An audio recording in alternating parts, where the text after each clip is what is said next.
Hello friends, welcome to daily current affairs in 1 minute. પ્રધાનમંત્રી આદિજાતિ ન્યાય મહાઅભિયાન પીએમ જનમનનો ઉદ્દેશ્ય 18 રાજ્યો અને એક કેન્દ્રશાસિત પ્રદેશમાં 75 ખાસ પીવીટીજીને આવરી લેવાનો છે.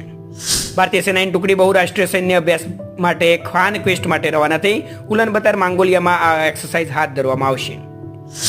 ભારતીય સ્થાપિત પરમાણુ ઉર્જા ક્ષમતા 2031-32 સુધીમાં 3 ગણી થશે. નેટ ઝીરો ટ્રાન્ઝિશન માટે 2047 સુધીમાં 1 લાખ મેગાવોટ ન્યુક્લિયર પાવર ક્ષમતાનું લક્ષ્ય.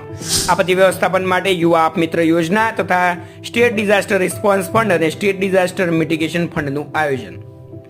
રાષ્ટ્રપતિ શ્રીમતી દ્રૌપદી મુર્મુએ રાષ્ટ્રપતિ ભવનના 2 મહત્વપૂર્ણ હોલ દરબાર હોલ અને અશોક હોલનું નામ બદલી ગણતંત્ર મંડપ અને અશોક મંડપ રાખ્યા. મોડલ સ્કિલ લોન સ્કીમ પ્રમાણે 25,000 યુવાનોને તેમનું શિક્ષણ અને કૌશલ્ય વધારવાની તકો પૂરી પાડવામાં આવશે. 1.5 લાખ રૂપિયાથી 7.5 લાખ રૂપિયા વધારવામાં આવશે. શેખર કપૂરને ગોવામાં યોજાનારા international film festival of India માટે ડિરેક્ટર તરીકે નિયુક્ત કરવામાં આવે છે.